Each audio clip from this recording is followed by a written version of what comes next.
أحب اللي يحب الخير. أحب اللي يحب الخير. أحب اللي يحب الخير وأحب اللي يحبونه. أحب اللي على ما قيل يزن الحق بعيونه. أحب اللي يحب الخير وأحب اللي يحبونه. وأحب اللي على ما قيل يزن الحق بعيونه. مع القرآن والسنة رب الكون يرجونه. كما البستان بزهوره على حسنه زهلونا. يا لا لا لا يا لا لا لي يا لا لا لا يا لا يا لا لا يا لا لا يا لا لا. بسم الله الرحمن الرحيم، والحمد لله والصلاة والسلام على رسول الله وعلى آله وصحبه أجمعين. إخواني الكرام، أخواتي الكريمات، أرحب بكم أجمل الترحيب. السلام عليكم ورحمة الله وبركاته. عادتنا في كل يوم نلتقي مع أحد أبناء الكويت الناشطين في العمل الخيري والتطوعي والإنساني والجمعيات الخيرية اللي ما شاء الله تبارك الرحمن تزدان فيها دولة الكويت وتفتخر فيها، وجعلت من الكويت اليوم مركز عالمي للعمل الإنساني. لقائنا اليوم مع الدكتور جابر الوندة، وهو مدير عام جمعية النجاة الخيرية بالإنابة، الحديث عن هالجمعية المباركة اللي لها عمل كبير داخل الكويت وخارج الكويت. خلونا نتعرف على هالجمعية وعلى الدكتور جابر وحديثه عن هذه الجمعية المباركة ومشاريعها. حياك الله دكتور معنا في هذا اللقاء. يا اهلا وسهلا دكتور، جزاك الله خير على هذه البرامج الطيبة. الله يبارك فيك دكتور. ما شاء الله لما نتكلم عن عمل خيري في الكويت لازم نجيب طاري جمعية النجاة الخيرية. جمعية عريقة وقديمة ونشاطها ما شاء الله بالكويت واسع، واغلب الجمعيات الخيرية في ناس وايد ما يدرون ان لجنة مسلمي افريقيا انبثقت من جمعية النجاة، جمعية المنابر القرآنية، جمعية صندوقات المرضى، كل هذه كانت محتضنة من جمعية النجاة الخيرية. دكتور كلمنا عن الجمعية، شلون تأسست ومتى كان تأسيسها وأهدافها؟ بسم الله والحمد لله والصلاة والسلام على سيدنا محمد أشرف الغلال. جزاكم الله خير، ونرحب بالمشاهدين من الأخوة والأخوات، نقول جزاكم الله خير ونسأل الله أن يبارك لكم في هذا الشهر الكريم. دكتورنا الفاضل والأخوة الكرام، يعني جمعية النجاة الخيرية من أوائل الجمعيات الخيرية. هي بدأت نشاطها في سنة 62 ميلادي ما شاء الله، وأشهرت تعتبر ثاني جمعية خيرية كويتية أشهرت بعد جمعية الإصلاح الاجتماعي في 78 ميلادي أشهرت رسميا. ما شاء الله بالسبعينيات، يعني ما شاء الله من السبعينات. النشاط بدأ في 62 ميلادي، كان النشاط بدأ في مدارس تعليمية، مدارس الجمعة كانت ومدارس التعليم الديني، ثم يعني أشهرت في التعليم النظامي في 78.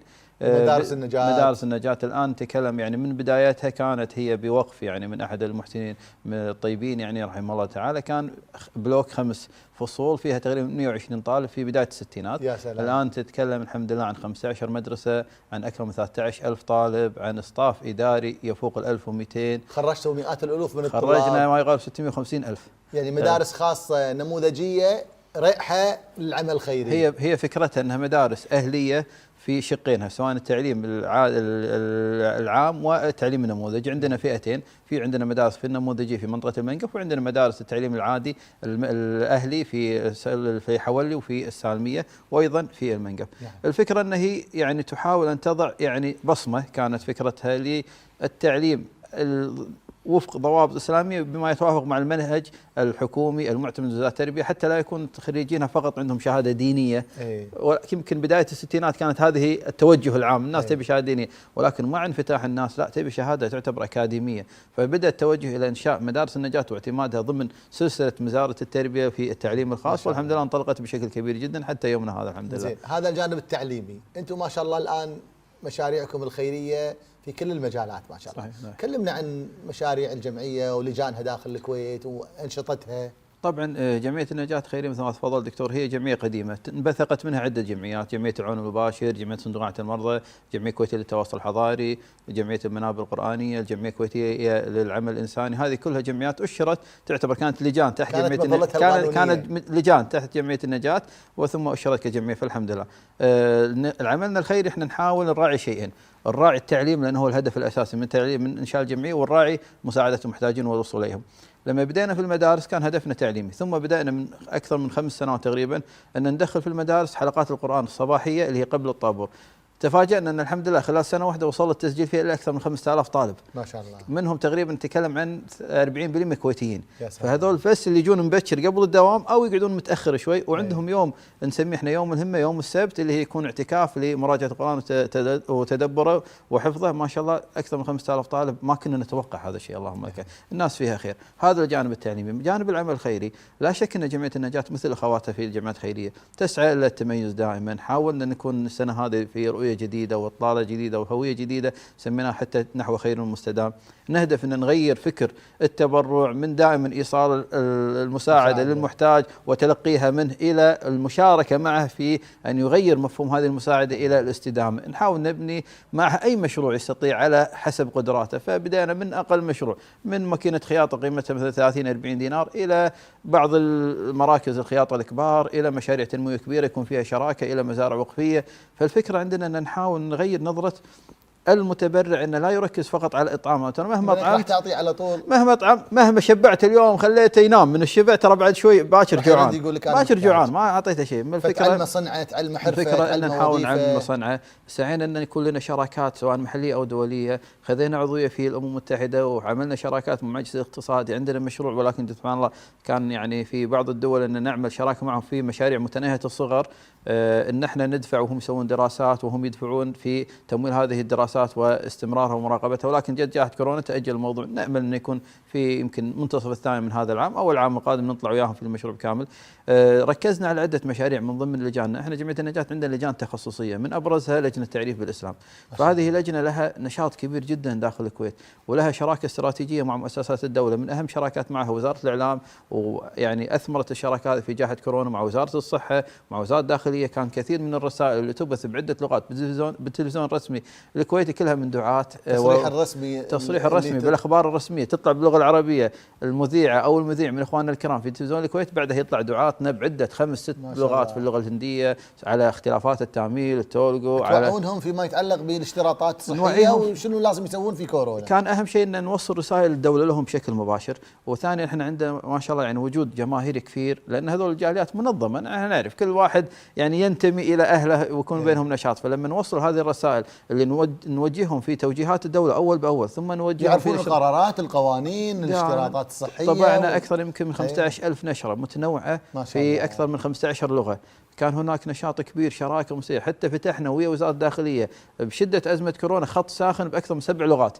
أنت تتصل 1-2-1 على الطوارئ مثلا، ترى يقدروا يحولونك على طول على من جلدتك، من هذه الشراكة الاجتماعية. هذه الشراكة، لأن وقت الفزع هذه الكويت كلنا فيها. احنا فزعنا لدول كثيرة برا الكويت، فهذا دورنا الحين. هذول أهلنا يعني ما نقول فزع، احنا ما فينا خير إذا ما بذلنا أقصى ما نستطيع. هذا دورنا واجبنا في الكويت. دكتور كلمنا عن دوركم في السلال الغذائية والعمالة اللي وزعتوهم في المحاجر وشباب متطوعين معاكم. هذه لا شك أنا أقول كورونا تحتاج قصة توثيق. يعني أمانة كانت شراكة كبيرة. ويمكن كان في مؤتمر قبل يعني يمكن أسبوعين تقريبا كان أزمة كورونا ونتائجها. وفي بعض الأخوة جزاهم الله خير يعني مركز دراسات في العمل الخيري عرفت أنه قاعد يسوي دراسة كاملة توثيقية. كان هناك يعني ما يقول شراكة الكل. إحنا كان هناك مرحلة نظام جديد، اشتراطات صحية غير معمولة يعني في السابق، نظام أمني نحاتي نخسر بعض الأشياء، الهم الكبير على موضوع الأمن الغذائي والمخزون الاستراتيجي. الحمد لله بكل هذا نجحت. احنا الحين بمرحلة ثانية نسميها. احنا ما انتهت مشكلة كورونا، للحين مستمرة ان شاء الله. يمكن قريبا ان شاء الله نسأل الله ذلك. يمكن احنا نحاول نتعايش فيها. احنا عندنا الحين مشروع يعني لحد الآن وصلنا لأكثر من 17 تقريبا ألف سلة غذائية تم يعني تجهيزها. دكتور في ختام هذا اللقاء يعني المختصر، لكن أعطيتنا ما شاء الله معلومات، نورتنا عن جمعية النجاة ودورها سواء داخل أو خارج الكويت. إذا كان عندك كلمة تحب تختم في هذا. والله كلمة دائما نطلقها ونختم فيها ونبدي فيها. أولا شكر لحضرة صاحب السمو أمير البلاد وولي عهده الكريم، وأيضا هذه الحكومة اللي دائما تدعم العمل الخيري اللي ما نروح مكان إلا مشجعتنا. وأيضا وزارة الدولة معنية لنا علاقة استراتيجية مع وزارة الشؤون، وزارة الآن صرنا شريك استراتيجي مع وزارة الصحة، وزارة الداخلية في مساعدتنا في بعض التصاريح، أيضا البنوك المحلية، وزارة الخارجية. الآن وزارة الخارجية طبعا هذه يعني هذه الأب الروحي لنا خارج الكويت. احنا نقول دائما وزارة الشؤون الأب الروحي داخل الكويت، وزارة الخارجية هي يعني أمانة كل سفاراتنا نحييهم ونشكرهم، دائما يكونون قدامنا وقبلنا في المشاريع. وايضا كل وسائل الاعلام، وسائل التواصل، انتم رسال، انتم سفرانا، انتم تظهرون وجه الكويت الناصر. احنا ترى اداه، احنا نحاول نبرز البلد هذا اللي احنا تربينا فيه وعشنا بخيره، نحاول نظهره بافضل شكل وافضل صوره لاخواننا، حتى يرون ان هذا الفضل الله جل وعلا انعم على هذا الشعب بهذه الخيرات، وهذا الشعب باذن الله ان نحاول ان يصون هذه الامانه ويساعد قدر المستطاع. فنقول جزاكم الله خير وبارك الله فيكم. الله يجزيك خير يا دكتور على هذه الجهود، اسال الله عز وجل يتقبل منكم ويحقق كل ما تطمحون له في جمعيه النجاة لمساعده الناس سواء داخل او خارج الكويت. ايضا كل الشكر لكم لمتابعتكم لنا. التقي معاكم ان شاء الله في حلقه اخرى مع احد ابناء الكويت الناشطين في العمل التطوعي والخيري والانساني. الى ذلك الحين استودعكم الله والى اللقاء، والسلام عليكم ورحمه الله وبركاته. على حسنه زهلونا يا لا لا لا يا لا لا لي يا لا لا لا يا لا يا لا لا يا لا لا لي يا لا لا لا يا لا لا لي. احب اللي يحب الخير واحب اللي يحبونا. من الوحيين من شاهم رب البيت يرضونه، على سنه عن البدعة تراهم ما يودونه. من الوحيين من شاهم رب البيت يرضونه، على سنه